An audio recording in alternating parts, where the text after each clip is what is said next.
한미 반도체 보유하신 분들, 오늘 장 보면서 마음이 좀 복잡하셨을 거예요. 어제는 반등하는 것처럼 보였는데 오늘은 다시 27만 원대까지 밀렸습니다. 전일 종가가 29만 3천 원이었는데 장중에는 27만 4천 원 부근까지 내려왔어요. 그러면 여기서 바로 이런 생각이 들 수밖에 없죠. 어제 반등은 뭐였지? 한미 반도체 다시 살아나는 줄 알았는데 왜 또 이렇게 밀리지? HBM사 수주 기대가 있다면서 왜 주가는 이렇게 흔들리는 거야? 이 질문이 오늘 한미 반도체를 보는 출발점입니다. 그냥 오늘 빠졌으니까 끝났다, 이렇게 보면 너무 단순하고요. 반대로 HBM 장비 주니까 무조건 다시 간다, 이것도 위험합니다. 지금 한미 반도체는 좋은 산업 안에 있는 종목이 맞아요. 그런데 시장은 이제 좋은 산업이라는 말만으로는 만족하지 않는 구간에 들어왔습니다. 쉽게 말하면 시장이 이렇게 묻고 있는 거예요. HBM사 좋은 건 알겠어. 그런데 그게 실제 수주로 찍히고 있나? 수주가 매출로 바뀌고 있나? 매출이 이익으로 남고 있나? 오늘 한미반도체 주가가 흔들린 건 이 질문이 다시 강하게 나온 날이라고 보면 됩니다. 그리고 오늘 한미반도체를 볼 때는 이 종목 하나만 보면 안 됩니다. 한미반도체가 흔들렸다는 건 단순히 한 종목의 문제가 아니라 HBM 장비주 전체에 시장이 다시 기준을 요구하고 있다는 뜻일 수 있어요. 한미반도체에서 시작된 돈이 HBM 장비주에서 멈추는지, 아니면 SK하이닉스, 삼성전자, 후공정, 패키징, 전력 인프라까지 이어지는지 봐야 합니다. 이 돈의 길목을 정리한 자료도 뒤쪽에서 같이 안내 드릴게요. 오늘은 먼저 한미반도체가 왜 흔들렸고 이 흔들림을 어떻게 해석해야 하는지부터 차근차근 풀어보겠습니다. 한미반도체가 지금 어려워 보이는 이유는 딱 하나입니다. 기대는 큰데 최근 숫자는 약했기 때문이에요. 한미반도체의 1분기 실적을 보면 매출은 509억 원대, 영업이익은 84억 원대였습니다. 전년 같은 기간과 비교하면 매출도 크게 줄었고 영업이익은 훨씬 더 크게 줄었어요. 그러니까 시장 입장에서는 당연히 놀랄 수밖에 없습니다. 그동안 한미반도체를 볼 때 시장이 기대했던 건 HBM 장비 대표주, TC본더 강자, AI 반도체 수혜주, 이런 그림이었잖아요. 그런데 막상 1분기 숫자를 열어보니까 기대보다 훨씬 약했던 겁니다. 투자자들은 여기서 바로 의심하기 시작해요.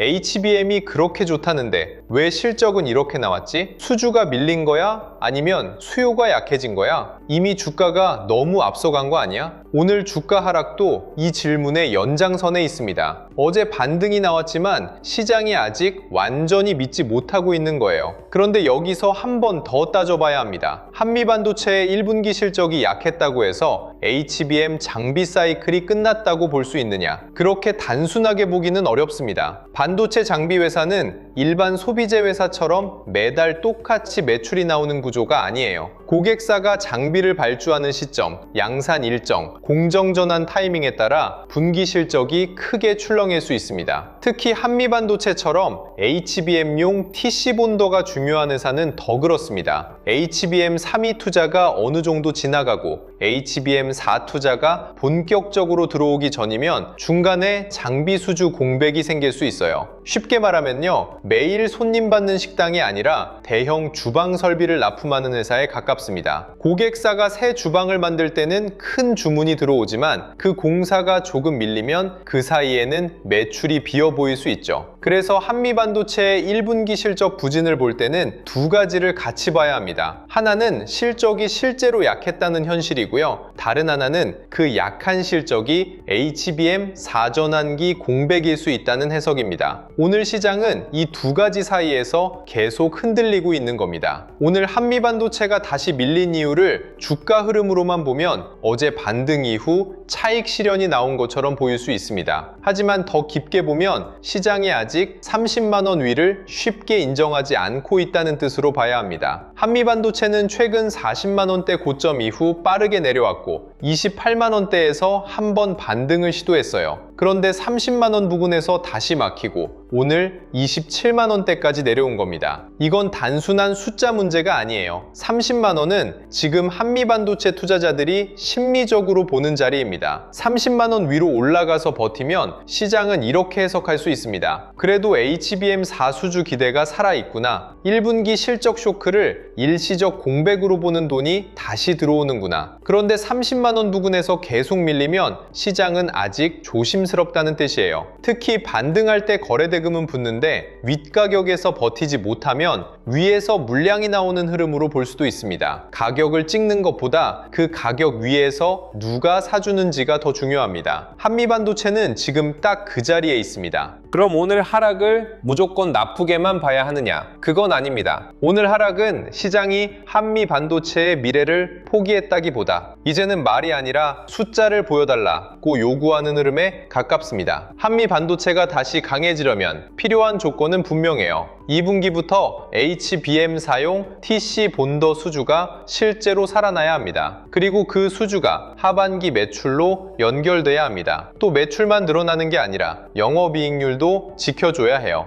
왜냐하면 한미 반도체 주가는 이미 HBM 장비 대표주 프리미엄을 크게 받았던 종목이기 때문입니다. 좋은 산업에 있다는 이유만으로 계속 높은 평가를 받기는 어렵습니다. 결국 수주, 매출, 마진이 따라와야 시장이 다시 믿습니다. 한미 반도체가 HBM4 수혜주라는 건 시장이 이미 알고 있어요. 이제 중요한 건 그 수혜가 얼마나 빠르게 숫자로 바뀌느냐입니다. 여기서 TC 본더 이야기를 쉽게 풀어보면요. HBM은 D램을 여러 층으로 쌓아서 만드는 고성능 메모리입니다. AI 서버에서 GPU 옆에 붙어서 데이터를 빠르게 밀어주는 역할을 하죠. GPU가 천재 의사라면 HBM은 수술 도구와 환자 기록을 바로바로 꺼내주는 수술팀 같은 겁니다. 의사가 아무리 뛰어나도 도구가 늦게 오면 수술 속도가 떨어지잖아요. AI 서버도 비슷해요. GPU가 아무리 빠르게 계산해도 옆에서 데이터를 빠르게 공급해주지 못하면 병목이 생깁니다. 그래서 AI 반도체 시대에는 HBM이 중요하고 HBM이 중요해질수록 HBM을 만드는 장비도 중요해지는 겁니다. 한미 반도체의 TC 본더는 이 HBM을 만들 때 칩을 정밀하게 붙이는 장비입니다. 그냥 붙이는 게 아니에요. 열과 압력, 정밀한 위치 조정이 필요합니다. 조금만 어긋나도 불량이 생기고 고객사가 원하는 품질을 맞추기 어려워집니다. HBM4로 갈수록 이 난도는 더 올라갑니다. 그래서 한미 반도체가 시장에서 주목받은 거예요. 그런데 여기서 정말 중요한 건 수율입니다. 수율은 기술 이야기가 아니라 돈 이야기예요. 제품 100개를 만들었는데 정상 제품이 90개 나오면 수율이 좋은 거고 60개만 나오면 수율이 낮은 겁니다. 같은 장비, 같은 인력, 같은 시간, 같은 전기료를 쓰고 만들었는데 팔 수 있는 제품이 많으면 회사는 돈을 더 잘 벌 수 있죠. 붕어빵으로 생각하면 더 쉽습니다. 붕어빵 100개를 구웠는데 90개가 멀쩡하게 나오면 거의 다 팔 수 있어요. 그런데 100개 중에 40개가 터지고 타버리면 재료비는 똑같이 들어갔는데 팔 수 있는 건 확 줄어듭니다. HBM도 마찬가지입니다. HBM은 비싼 제품이에요. 수율이 잡히면 기술이 좋아졌다는 뜻에서 끝나는 게 아니라 고객사가 돈을 더 잘 벌 수 있는 구조가 만들어지는 겁니다. 그래서 고객사 입장에서는 좋은 장비가 필요합니다. 장비가 수율을 높여주고 공정을 안정시켜주고 불량을 줄여주면 그게 바로 마진으로 연결되거든요. 한미 반도체가 앞으로 다시 강하게 평가받으려면 이 부분을 계속 증명해야 합니다. 우리 장비가 HBM4에서도 고객사의 수율과 생산성을 높여줄 수 있다. 이 메시지가 실제 수주와 실적으로 이어져야 하는 거예요. 오늘 또 하나 같이 봐야 할 이슈는 SK하이닉스입니다. SK하이닉스는 컴퓨텍스에서 HBM4를 전면에 내세우고 엔비디아와의 파트너십을 강조했습니다. 이게 왜 한미반도체와 연결되느냐? 한미반도체는 HBM을 직접 만드는 회사는 아니지만 HBM 제조 장비 쪽에 있는 회사잖아요. SK하이닉스가 HBM4를 강하게 밀고 엔비디아 공급망에서 존재감을 유지하려고 하면 장비 투자도 같이 따라올 수 있습니다. 물론 SK하이닉스가 좋다고 한미 반도체가 무조건 오르는 건 아닙니다. 하지만 HBM4 투자가 본격화될수록 TC 본더 같은 핵심 장비 수요가 다시 시장의 관심을 받을 가능성은 커집니다. 그래서 오늘 한미 반도체 주가가 빠졌다고 해도 우리가 봐야 할 건 단순히 하락률이 아니에요.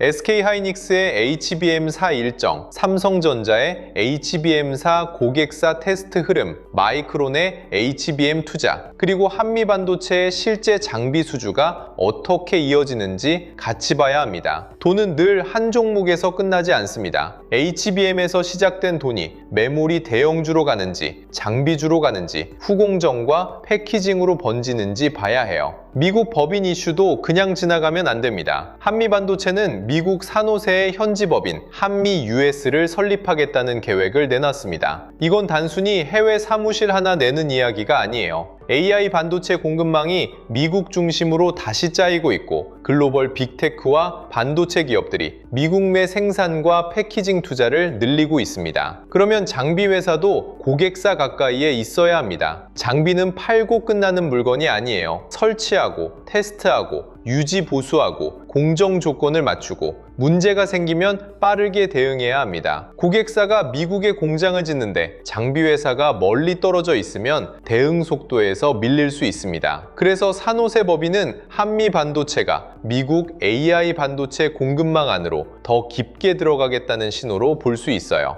물론 이것도 당장 오늘 주가를 올리는 재료는 아닐 수 있습니다. 하지만 중장기적으로 보면 고객 대응력, 유지 보수 속도, 신규 수주 가능성과 연결될 수 있는 부분입니다. 오늘 주가가 밀렸다고 해서 이런 구조적 변화까지 사라지는 건 아니에요. 다만 시장은 지금 이렇게 묻고 있는 겁니다. 좋아, 미국 법인도 좋고 HBM4도 좋아. 그런데 그게 언제 매출로 찍히는데? 이 질문에 답해야 주가가 다시 힘을 받을 수 있습니다. 오늘 한미 반도체에서 가장 중요한 대응 기준은 27만 원대와 30만 원입니다. 27만 원대는 지금 단기 지지 여부를 보는 자리입니다. 여기서 거래 대금이 줄면서 버티고 반도체 장비주 전체가 같이 안정된다면 단기적으로는 과도한 조정이라는 해석이 나올 수 있어요. 그런데 27만 원대마저 힘없이 깨지고 반등 때마다 매물이 계속 나오면 시장은 아직 더 기다리겠다는 뜻일 수 있습니다. 반대로 30만 원은 회복 기준입니다. 한미 반도체가 다시 30만 원 위로 올라서고 그 위에서 종가 기준으로 버텨야 투자 심리가 살아납니다. 그냥 장중에 잠깐 찍는 건 의미가 약해요. 거래 대금이 붙고 외국인과 기관 수급이 같이 들어오고 반도체 장비주 전체가 같이 움직여야 합니다. 개인만 급하게 따라붙는 반등과 큰 돈이 다시 들어오는 반등은 완전히 다릅니다. 큰 돈은 뉴스 제목만 보고 움직이지 않습니다. 큰 돈은 계산합니다. 1분기 실적 쇼크가 일시적인지 2분기 수주가 진짜 살아나는지 HBM4가 매출로 연결되는지 지금 가격 위에서도 먹을 구간이 남아있는지 이걸 보고 들어옵니다. 이미 보유한 분들은 오늘 하락만 보고 감정적으로 던질 필요는 없습니다. 그런데 반대로 어차피 HBM 좋으니까 괜찮다 하고 아무 기준 없이 버티는 것도 위험합니다. 보유자는 먼저 내가 이 종목을 왜 샀는지 다시 봐야 합니다. HBM4 수주를 보고 산 건지, TC 본더 경쟁력을 보고 산 건지, 미국 공급망 진입을 보고 산 건지, 아니면 단기 반등만 보고 들어간 건지요. 이유가 명확해야 대응이 나옵니다. 중장기 성장성을 보고 들어간 분이라면 하루하루 가격보다 2분기 수주와 하반기 실적 반영을 봐야 합니다. 반대로 단기 반등을 보고 들어간 분이라면 27만 원대 지지 실패나 30만 원 회복 실패 때는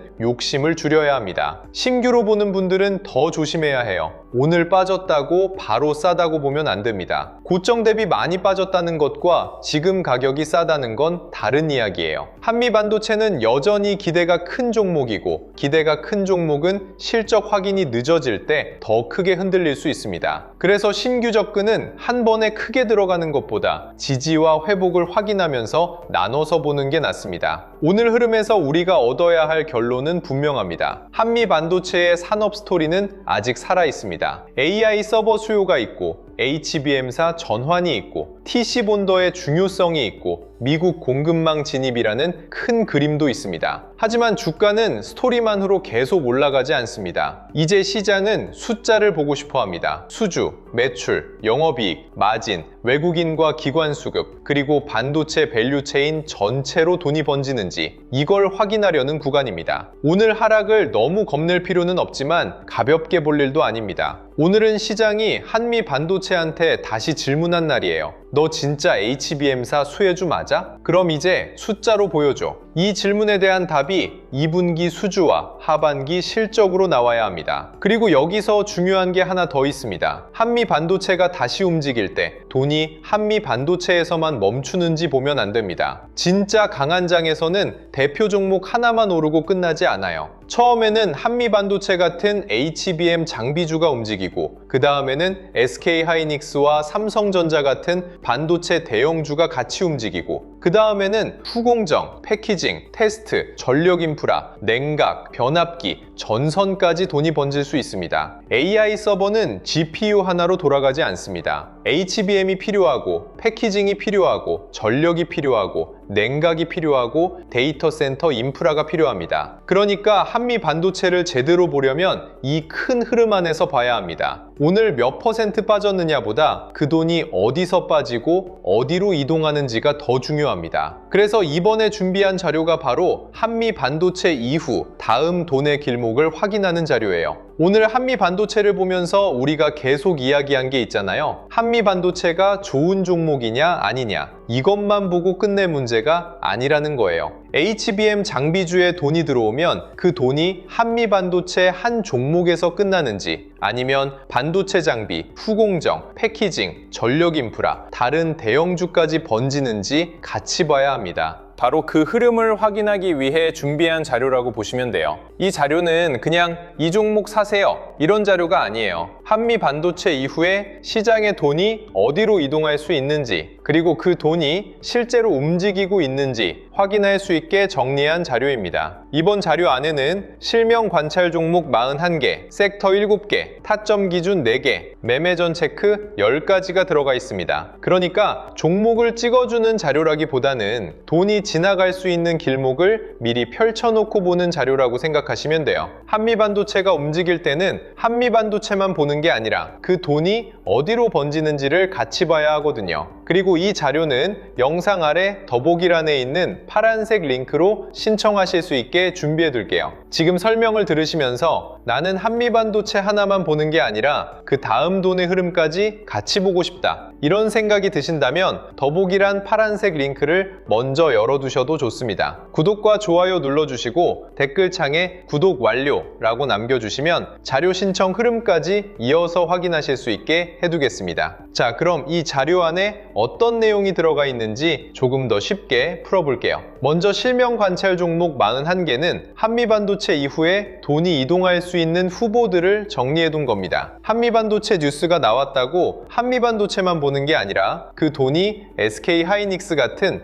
HBM 배형주로 이어지는지, 삼성전자처럼 HBM사와 엔비디아 공급망 기대가 있는 대형주로 번지는지, HPSP 같은 장비주로 같이 움직이는지, 리노공업, ISC 같은 후공정 쪽으로 넘어가는지, HD 현대일렉트릭, LS일렉트릭 같은 전력 인프라까지 확산되는지를 같이 보는 거예요. 이걸 미리 정리해두지 않으면 뉴스가 나온 다음에 급하게 찾게 되고 그때는 이미 많이 오른 자리에서 따라가게 될 수 있거든요. 그래서 실명 관찰 종목 41개는 무조건 이걸 사라가 아니라 돈이 지나갈 수 있는 길목을 미리 확인하는 용도로 보시면 됩니다. 그리고 섹터 7개도 같이 정리해뒀습니다. 반도체 대형주, 전력 인프라, 반도체 장비 소부장, 후공정 패키징, 증권 금융, 자동차 자율주행, 저평가 대형주 이렇게 돈이 이동할 수 있는 흐름별로 나눠서 볼 수 있게 만든 자료예요. 시장이 진짜 강하면 한미 반도체만 오르고 끝나지 않아요. 한미 반도체에서 시작된 HBM 장비주, 관심이 SK하이닉스와 삼성전자 같은 반도체 대형주로 이어지고 장비 소부장으로 번지고 후공정과 패키징으로 넘어가고 AI 데이터 센터 전력 수요 때문에 전력 인프라로 이어질 수 있거든요. 또 코스피 거래대금이 살아나면 증권주와 기술주와 금융주까지 같이 반응할 수 있습니다. 반대로 한미반도체만 잠깐 오르고 다른 섹터로 돈이 전혀 번지지 않는다? 그러면 아직 반도체 전체가 강하게 살아났다고 보기에는 애매할 수 있어요. 그래서 이 자료는 종목 하나만 보는 게 아니라 돈이 어느 섹터까지 번지고 있는지 확인하는 지도라고 보시면 됩니다. 여기서 더 중요한 게 타점 기준 4개예요. 솔직히 종목을 아는 것보다 더 어려운 게 타점이잖아요. 좋은 종목인 건 알겠는데 지금 들어가도 되는지, 기다려야 하는지, 이미 늦은 자리인지 이걸 구분하는 게 제일 어렵습니다. 특히 한미반도체 같은 종목은 더 그래요. 좋은 뉴스 하나에 급하게 튀기도 하고 실적 공백이나 수주 불확실성이 나오면 빠르게 밀리기도 하거든요. 그래서 이 자료에서는 타점을 가격 하나로 박아놓은 게 아니라 돌파, 눌림, 회복, 과열 회피 이렇게 4가지 기준으로 보게 정리해놨어요. 장중에 잠깐 위로 튀었다고 바로 따라가는 게 아니라 종가로 버티는지 봐야 하고요. 강하게 오른 종목을 무조건 추격하는 게 아니라 눌림이 나왔을 때 기준선을 지키는지 봐야 합니다. 밀렸던 종목이 다시 회복할 때도 거래 대금이 붙는지, 외국인이나 기관 수급이 같이 들어오는지 봐야 하고요. 이미 뉴스가 너무 퍼지고 장대양봉이 나오고 거래량만 폭발하고 윗꼬리가 길게 남으면 좋은 종목이어도 당장 따라갈 자리는 아닐 수 있어요. 그리고 매매전 체크 10가지도 꼭 봐야 합니다. 사실 손실은 종목을 몰라서 나는 경우보다 기준 없이 들어가서 나는 경우가 훨씬 많아요. 뉴스 보고 급하게 들어가고 이미 많이 오른 자리에서 따라가고 비중을 한 번에 크게 넣고 손절 기준 없이 버티고 나중에는 내가 왜 샀는지도 기억이 안 나는 경우가 많잖아요. 그래서 이 자료에는 매매 전에 반드시 확인해야 할 체크리스트 10가지를 넣어놨습니다. 내가 뉴스에 끌려 들어가는 건 아닌지, 이미 너무 오른 자리는 아닌지, 거래량이 붙고 있는지, 외국인이나 기관 수급이 들어오는지, 섹터 전체로 돈이 번지고 있는지, 손절이나 비중 축소 기준이 있는지, 한 번에 비중을 너무 크게 넣는 건 아닌지, 분할 진입 계획이 있는지, 내 투자 기간이 단기인지 중장기인지, 나중에 복귀할 수 있는 매매인지, 이걸 매매 전에 한 번만 체크해도 감정 매매를 많이 줄일 수 있어요. 내가 지금 사고 싶은 이유가 진짜 돈의 흐름 때문인지, 아니면 한미반도체 뉴스 제목 보고 마음이 급해진 건지 한 번 걸러낼 수 있거든요. 그러니까 이 자료를 받으시면 처음부터 41개 종목을 다 보려고 하지 마세요. 먼저 오늘 시장에서 돈이 어디로 가는지 보는 게 먼저예요. 한미반도체 같은 HBM 장비주인지, SK하이닉스와 삼성전자 같은 반도체 대형주인지, 장비 소부장인지, 후공정인지, 전력 인프라인지, 증권 금융인지, 자동차나 저평가 대형주 쪽인지 먼저 보는 겁니다. 그 다음 7개 섹터 중에서 지금 강한 섹터를 고르고 그 안에서 실명 관찰 종목 41개 중 몇 개만 압축해서 보면 돼요. 그리고 바로 매수하는 게 아니라 타점 기준 4개에 맞는지 확인해야 합니다. 돌파가 진짜인지, 눌림에서 버티는지, 회복이 거래대금과 같이 나오는지, 이미 과열된 자리는 아닌지 보는 거죠. 마지막에는 매매전 체크 10가지로 한 번 더 걸러야 합니다. 이 과정을 거치면 남들이 산다니까 나도 산다가 아니라 돈이 이쪽으로 이동하고 있고 조건도 맞고 내 기준에도 맞다. 이렇게 매매가 달라질 수 있어요. 자료 받아보고 싶으신 분들은 영상 아래 더보기란에 있는 파란색 링크를 확인해 주시면 됩니다. 구독과 좋아요 눌러주시고요. 댓글창에 구독 완료라고 남겨주시면 됩니다. 그 다음 더보기란에 있는 파란색 링크로 들어가시면 자료 신청하실 수 있게 준비해 두겠습니다. 이번에 함께 정리한 자료 제목은 바로 코스피 2만의 시대, 돈의 흐름을 읽는 법입니다. 이 자료는 그냥 한 번 보고 끝나는 요약본이 아니라 한미 반도체 같은 HBM, 장비주 이후 시장의 돈이 어디로 움직이는지 이북 형태로 차근차근 학습할 수 있게 정리해둔 자료예요. 코스피 시대 흐름 정리 자료부터 AI, 주식 보조지표 템플릿, 시장 모니터링 대시보드, AI 종목 스크리닝 리스트, 투자 체크리스트와 원칙 카드, 섹터 테마 분석 자료, 실전 매매 기록 템플릿까지 함께 정리해드리겠습니다. 그리고 더보기란에 파란색 링크가 여러 개로 나뉘어 있다면 본인이 원하는 자료에 맞는 링크로 들어가 신청하시면 됩니다. 시장 전체 흐름을 먼저 배우고 싶다면 코스피 2만의 시대, 돈의 흐름을 시장을 읽는 법 자료를 보시면 되고요. 매매 기준을 잡고 싶다면 투자 체크리스트와 원칙 카드, 실전 매매 기록 템플릿 쪽을 보시면 됩니다. 종목을 혼자 압축하기 어렵다면 AI 종목 스크리닝 리스트와 시장 모니터링 대시보드를 같이 보시면 좋아요. 섹터 흐름을 보고 싶다면 섹터 테마 분석 자료를 확인하시면 됩니다. 중요한 건 지금 뭘 사야 하지가 아니라 돈이 어디서 시작해서 어디로 이동하고 있지를 보는 겁니다. 그 흐름을 이북으로 하나씩 학습하실 수 있게 준비해뒀으니까 필요하신 분들은 더보기란 파란색 링크에서 원하는 자료에 맞게 신청하시면 됩니다. 오늘 영상은 여기서 마치고요. 다음 영상에서는 한미 반도체가 27만원대에서 지지를 만들고 다시 30만원 위로 올라설 수 있을지, 그리고 2분기 TC본더 수주 기대가 실제 매출과 마진으로 연결될 수 있을지 더 자세하게 짚어드리겠습니다. 한미 반도체의 흐름은 아직 끝났다고 볼 수 없습니다. 하지만 이제는 뉴스보다 숫자를 봐야 합니다. 수주, 매출, 마진, 외국인 수급, 그리고 반도체 밸류체인 확산까지 같이 보셔야 해요. 오늘 영상은 여기서 마치겠습니다. 끝까지 시청해주셔서 감사합니다.